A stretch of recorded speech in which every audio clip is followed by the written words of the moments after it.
au nom de l'Institut supérieur du droit de Dakar. Bonjour, monsieur le parrain de la cérémonie, monsieur le ministre de l'Éducation nationale, chers membres de l'organisation, distingués invités, mesdames et messieurs. C'est un immense plaisir pour moi de prendre la parole aujourd'hui au nom de l'Institut supérieur de droit de Dakar, ISDD, à l'occasion de ces cérémonies d'excellence du Bawol. Un événement qui célèbre les efforts et les réussites de nos jeunes talents. C'est Madame Kanté, Ndeye Marie à l'état civil, responsable de programme à l'Institut supérieur de droit de Dakar. Mandatée par le directeur général, le professeur de classe exceptionnel, Babacar Gueye, qui est le fondateur du dit institut, pour conduire cette délégation qui est composée de M. Alassane Diallo,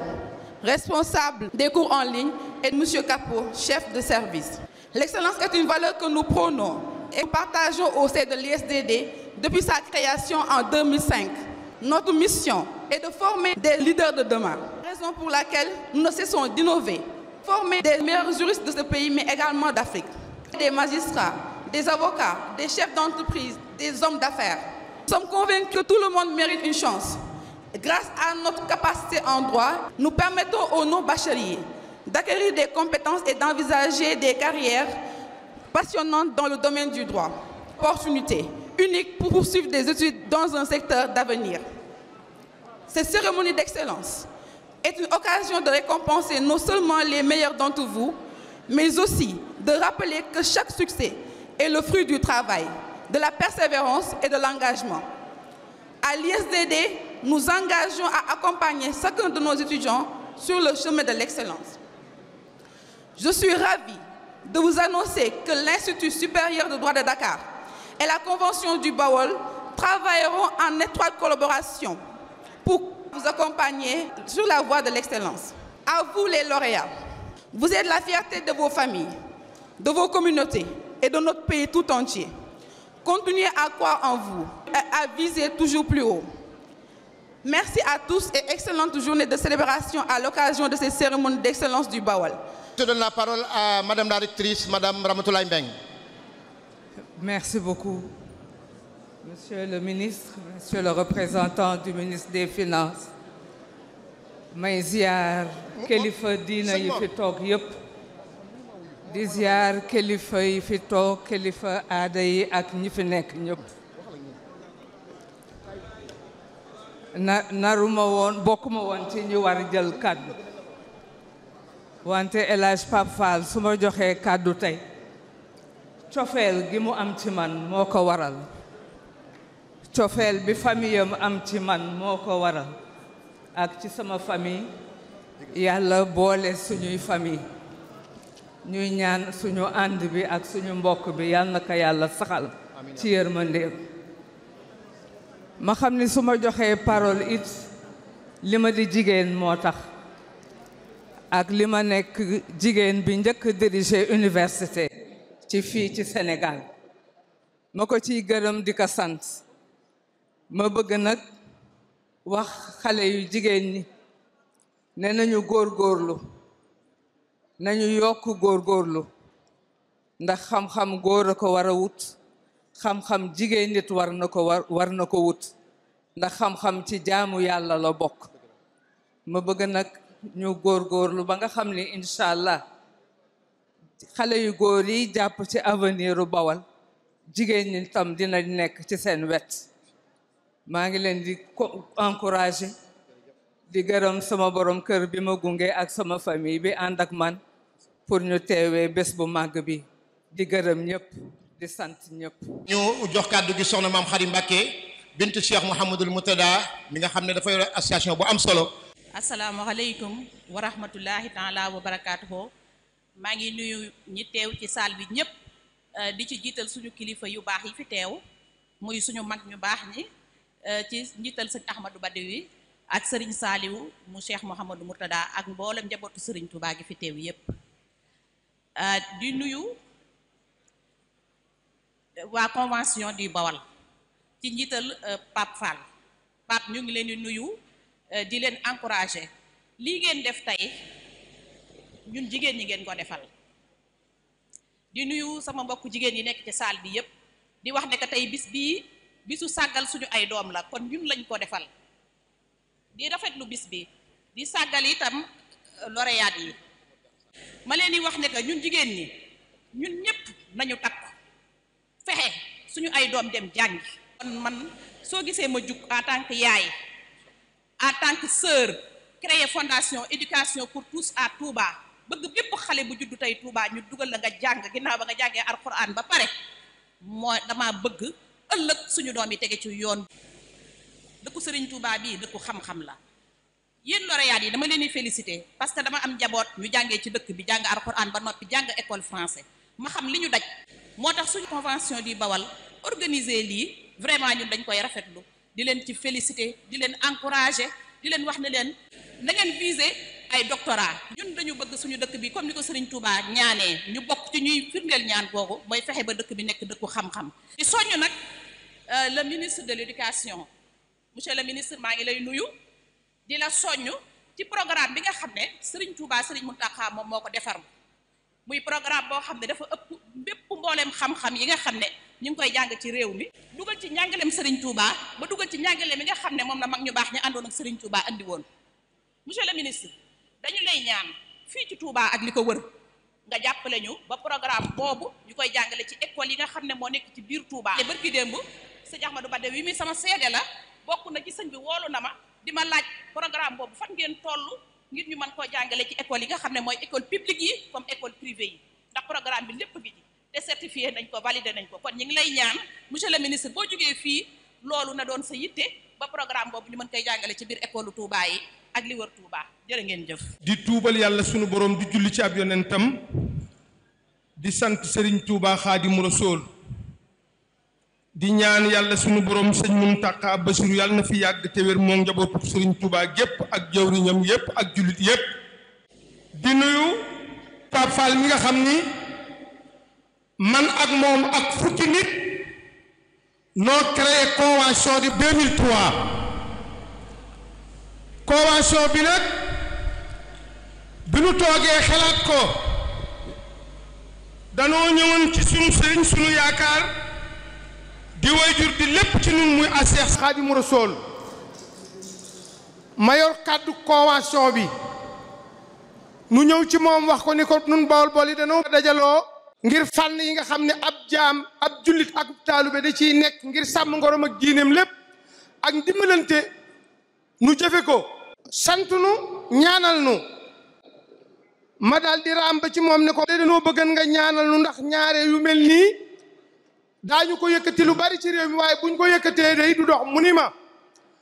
waxal mbooloo mii nga àndal ne leen lii ngeen sos mu ne su ko yàq nu dem aj ci Seex Murtala ibnu Xaadimu Rasuul ne ko ci sëñ bu mag bi la nu jógee wax ko ni ko nag lépp ci lañ bëgg a yëngu gaaral ko njàng mi ak ni ñu bëggee njaboot ci jàng ba am xam-xam ndax xam-xam mooy tabax am réew te xam-xam mooy li nga xam ni moom la nit mën a yor sàmm ngorom ak diineem ak jikkoom ak njabootam mu bég ci lool ñaanal nu ci loolu moo tax bi ñu ko waajalee ba pare nu dem ci Serigne Mbacke Mohamed jóge ca waajuram wa di xalifa a Seex Moodu Moustapha Mbacke nuy ñaan mu yàgg fi lool te wér muy sëñ Amadou Makhtar bi nuy def assemblée générale Touba gii la nu ko defee waajale ko defe ko Mbacke tudde ko a Seex Moodu Moustapha mi jëkk a doon sëñ Bamba nu jóge fi dem ca Serigne Mbacke Mohamed waxtaan ci ak moom mu ni nu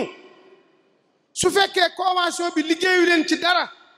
te yéen ngeen booloo xamante gi ngeen xamante ba taxaw taxawaay bii rek jar na ngeen xar ci seen tànk tubéy convention bi nag ñu ngi gërëm Pape Fall ndax suñu demee ba yëg si fii ginnaaw yàlla moom la ndax lu mat fukki junniy doomu aadama ci biir réew mi ak bitim réew léeg-léeg ñu dajale leen te am lu war ci ñoom di gërëm Moustapha Guirassy Moustapha ñu ngi lay nuyoo bu ñu tibbee ci suñu xol nga jébbal ko le président de la République ak premier ministre lii ñu la dénk xam nga ne xam naa ne man nga ko ndax jàngale nga bi nga boo jàngee maag yow nu fekkoo ci sa kanam bàyyi pendant 30 ans lii rek nga mos a bëgg jàng ak fexe ba ndaw am xam-xam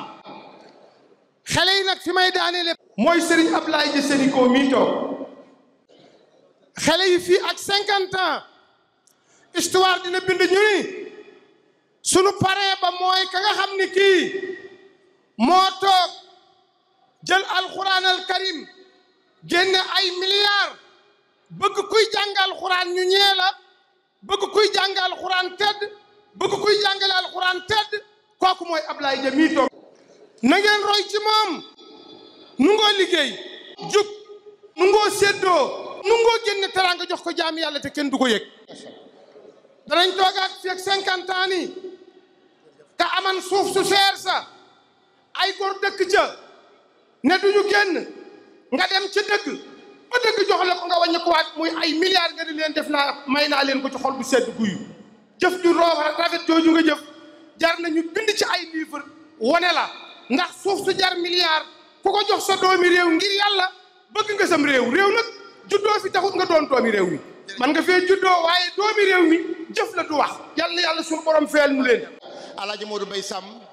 Masalikul Jinaan mbokki jullit yi may dégg yëpp maa ngi nuyu fadilatu cheikh Mouhamadou Muntaka xalif général des Mourides ñaan yàlla mu yàgg fi lool te mu ànd ak wér ak njabootu cheikhul Khadim gépp ci administration bi maa ngi nuyu le ministre de l'éducation nationale di nuyu nag sunu wëllëree Serigne Ablaye Dia di laal kàddu nuyoo ak ziar bu jëwriñ alhaji Mbacke yu fay jëwriñ alhaji Mbacke yu fay dafa wax ni lii nga xamante ni Pape Fall mi ngi koy def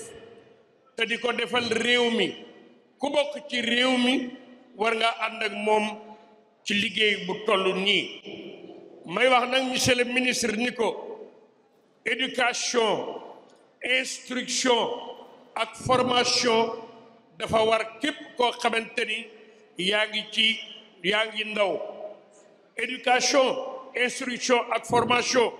kuy ndaw rek loolu war na la dafa am benn proverbe bu apprendre c'est comprendre et retenir tout ce qui se conçoit bien s'annonce clairement les mots pour les dire arrivent aisément loolu nag élèves yii ñoo ko moom kuy jàng warta def juróomi xaaf yi may wax kuy jàng rek waroo ko def juróomi xaaf yi mooy lan waroo xeex xuloo xëccoo xeebaate xaste warul képp koo xamante ni yaa ngi jàng ku jàng nag ba nga xamante ni ñi ngi lay sargal dafa am ñetti F yoo xamante ni baaxul ci yow waroo fët waroo fakk waroo fàtte te loolu lépp li koy indi nag mooy nga xam ni yaa ngi ci instruction bu dee jàngale nag Serigne Touba la wax ni yaa ayyuha sibyaanu la tastaqilu anil huda wa bil ulum ndaw li ko war mooy jàng ak jub nag pour nga xam ko da nga koy laaj garab yi mbooleem garab yi dëng rek la xale yi yéeg limon geeg mango geeg niim gi waaye doo dégg mukk wàcc leen ron gi ron juba tax benn xale du ko yéeg kon nag loolu maa ngi ciy sargal ci Pape Fall dafa am lu ma président Cheikhou Touré waxoon président Cheikhou Touré dafa ma ni woon qui aime son pays produit nit ki bu fekkente ni sunu borom dafa am lu mu ko jox war nga am nag foo jàpp ci sam réew te jàpp ki ci réew mi nag bi ci gën mooy ci jeunesse bi ci gën mooy ci éducation bi ci gën mooy ci formation bi suñ ko bokkee def ñun ñëpp li ñu bëgg daañu ko am kon nag maa ngi sargal bu baax ci turu jëwriñ Mbacke yu fay Pape Fall ak xaritam yëpp di nuyu nag bu baax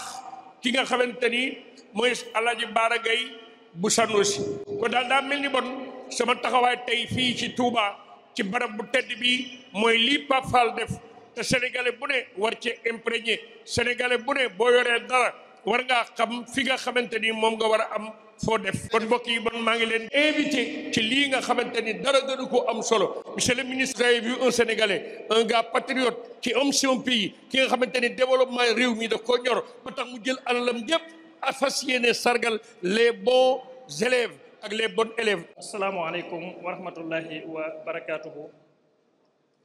Éminence représentant du Khalife général des Mourides, à qui nous souhaitons une très longue vie.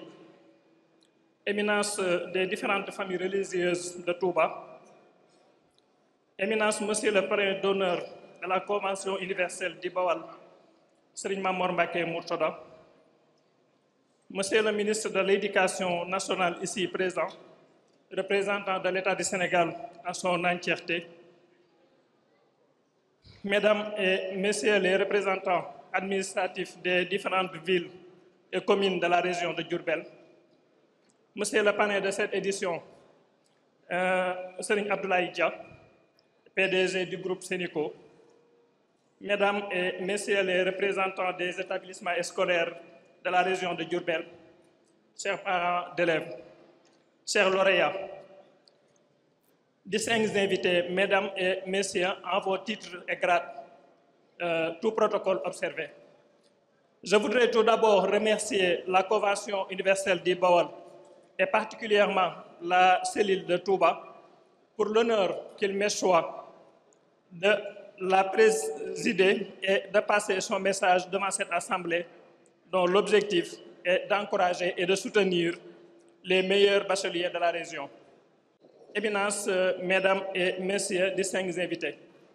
en mon nom et au nom de tous les membres de la cellule de Touba,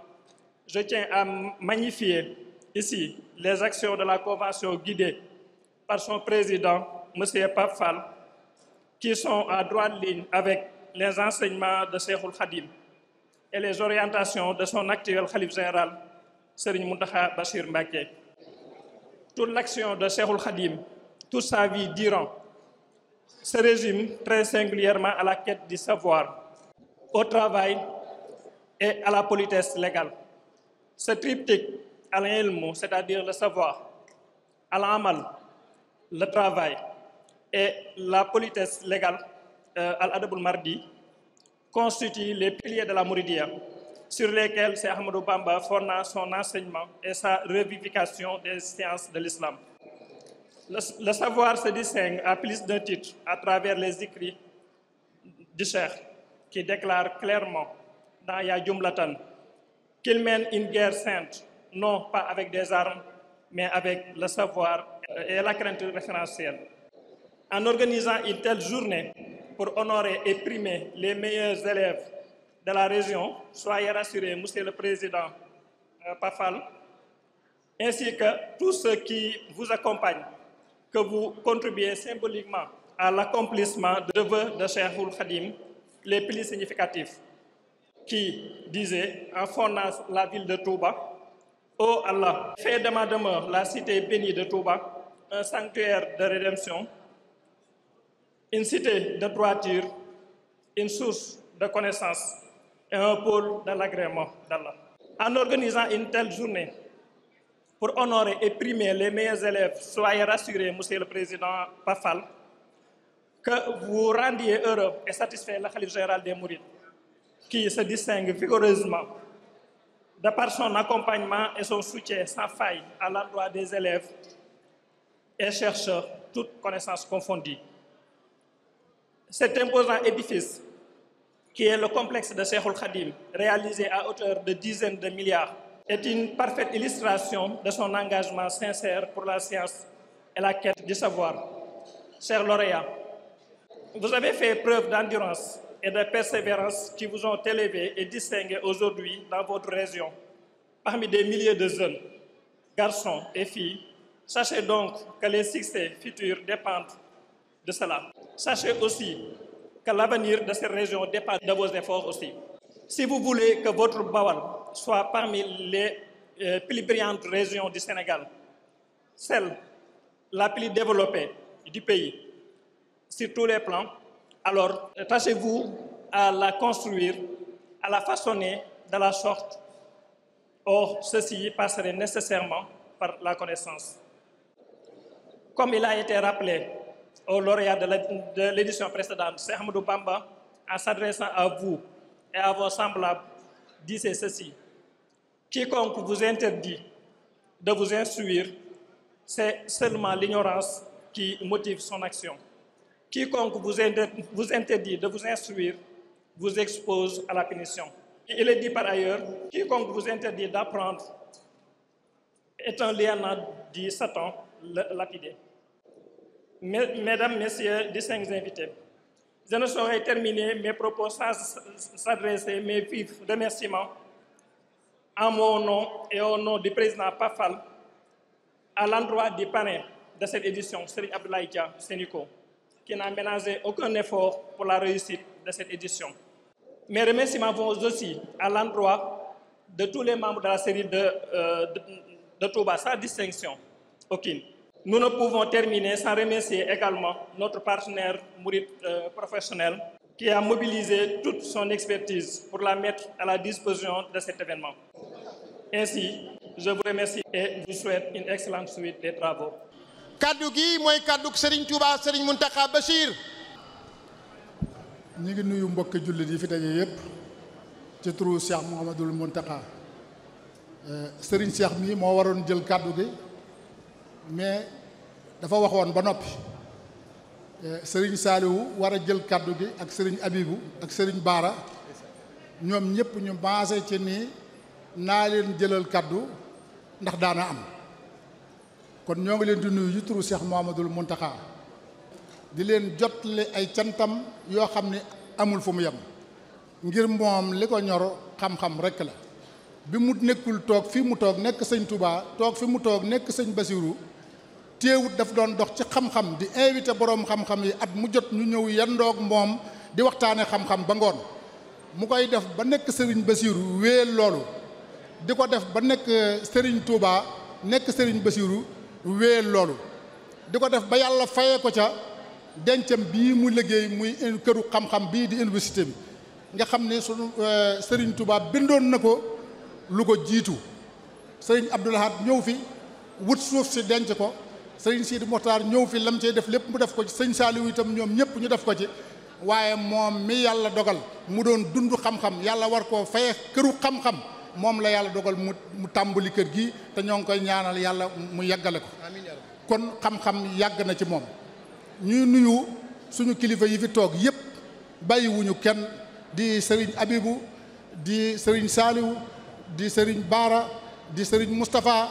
di mboolem di waa kër Mamor Diarra di waa kër Daaru Salaam di mboolem Cheikh si nga xam ne dañ fee toog di bokki taalibe yi di borom xam-xam yi di ustaas yi di jàngalekat yi di ndey daara yi di parents d'élèves yi di nuyu élèves yi ci seen bopp nag te di leen félicité di nuyu itam sëriñ Abdoulahi Diam mi nga xam ne moom la ñu jagle bis bii loo bëyul doo ko góob te ku ne xam na ne Abdoulaye Dia marqué na empreinte am indélébile ci alxuraan kenn mënut a tudd alxuraan ci Sénégal te tuddoo ko kenn mënut a tudd kuy taral alxuraan ci Sénégal te tuddoo ko ndax wax naa ko ca foire ba ni ko alxuraan day ñu ngi ko doon jàng di ko jàngale waaye dayoo bii mu am ak ñëpp dem jàngi ba nga tàmbalee sa liggéey bu rëy bii la ko ñëpp def ndax ku ne xam na ni at yi ñu génn mu tàmbali liggéeyam bi ñi mokkal alxuraan ñu toll noona daw ñu mokkal alxuraan ci am at kon nag Ablaye ñoo ngi lay gërëm sëñ Mountakha mi ngi lay gërëm mi ngi lay sant barki dem bi nga ñëwee ci moom fekkuma fa de waaye la mu la wax ñëpp xam nañ sama diggante yow dañ ma ko daal di nettali ba nga yëkkatee di ko jox dala ni li may defal ci àll bi ak fi nga ma féete ci alxuraan doy na ma kon nag sëñ baa ngi lay gërëm mi ngi lay sant ndax ginnaaw nee na foo nekk moom nga fa nekkal loolu doy na sëkk te moo ko wax ngay dégg kon bis bii bis la boo xam ne buñ la ko jagleelee delloo nañ ko boroom kenn du bay loo góob kenn du góob loo xam ne bayoo ko kenn itam du maye lu mu amul kon def lu baax dafa am njariñ ndax li mu amee njariñ mooy da ngay toog fa nga toog yàlla di la fa fekk ak sa sutura yi di la fa fekk ak teraanga yi di la fekk ku mucc di la ko fekk ak ñu koy wax te kenn du ko mën a faj def lu baax loolu mooy njariñam kon sëriñ baa ngi lay nuyu mi ngi lay sant mi ngi lay gërëm mi ngi am mbégte ci lii itam sëriñ Mamor sëriñ Moutalaay kasaalika moom itam sëriñ baa ngi koy nuyu te di ko sant di may nuyu nag ministre bi Moustapha Mamba Guirassy moom sama xarit la bu yàgg booba defe naa nekkul sax ministre ci Ablaye Wade xam naa ko xam ko ci lu baax xam ko ci jullite xam ko ci jàng ak jàngale kon bu gouvernement bi ñëwee jël jàng ak jàngale jox ko loolu ñëpp xam na ne jox nañ ko koo xam ne mën na koo yor kon ñoo ngi koy nuyu te di ko jot li nuyoo sëriñ bi di ko wax rek ne ko concours général bi ngeen di def français waroon ngeen cee dugal alxuraan waaye nag mën naa wax ne am na ku leen ko ci dugalal concours bi Abdoulaye Dia di organiser ci alxuraan te ñëpp gis na njariñ li nga xam ne am na ko daf ko doon def ci Sénégal ba mujj mu ni dama koy def Afrique daaw nee naa ko yal na la yàlla may nga def ko mondial. kon ñuy gërëm parents d'élèves yi nga xam ne ñoo jël seen doom yi jàngaloo ji leen yar leen téye leen ba ñu am diplôme yii ñu am ba tey ñu taxaw fii di leen sargal diplôme du caagi nag ku jàng am ko du caagi nag ku jóg am ko ñi lay encadré ci biir kër gi ñi la encadré ci école bi ñooñu ci diplôme bi nga am la bokk wante nag am na kàddu goo xam ne dégguma mu jib fi lu bari te war nañ koo bàyyi xel mooy njàng dëgg la waaye yar nag ci la jàng dëgg la waaye yar ci la sëriñ bi daf daan wax ni kum la jox nga di ko yóbbu day santaane ñu yar ko te jàngal ko gone yee Sëriñ Muntaxa yor ci université ba lu ci gone tuut bu ñëwee vacances sa kër bu asamaan setee balaa moo def dara bu sël moo day dikk sukk ci suuf nuyu la même bu dee góor man am naa sama doom ju ci nekk mais su yewwoo balaa muy def dara day ñëw nuyu ma dem jëlub jukkeem lam weesu woon mu nafar ko ci sama kanam soog a dem ba fukki fan ak juróom yi nga xam ne moom lay am ca kër gi loolu nag dafa baax ñu dugal ko ci biir njàng mi ni ñu soññee njàng mi soññee ni xam-xam ndax ci la njariñ nekk nañu soññee yar noonu ndax njaaxum goo mën a dégg ci àdduna ka ko def mooy kuñ jàngal te yaruñu ko ku jàngut xamoo dara munoo def njaaxum da ngay ne ci mbedd yi wëndeelu rek waaye ku jàng te yaruñu ko moo mën a def njaaxum kon sëriñ baa ngi mi ngi leen di soññ ci njàng mi soññi leen ci xam-xam waaye mi ngi leen di soññ ci yar bi itam Pape Fall ak convention di Bawol ñoom ñëpp sëriñ baa ngi leen di gërëm di leen sant cant ko amul fu mu tàmbalee amul fu mu yem di leen ndokkeel ci liggéey bu rëy bii ngeen di def manoon ngeen a yem ci la ngeen daan def waaye da ngeen a xam ne Serigne Touba xam-xam la visé woon ngeen xam ne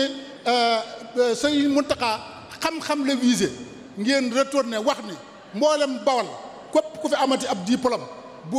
buñ jàngee ba mu jeex ci balaa école ubbi dinañu la téye ñu sargal la kon Serigne bi nee na ñooñu ngeen di sargal moom ngeen koy defal li ngeen ci jëf itam moom ngeen koy jëfal képp ku ci jëf moom nga jëfal ku ci wax itam moom nga waxal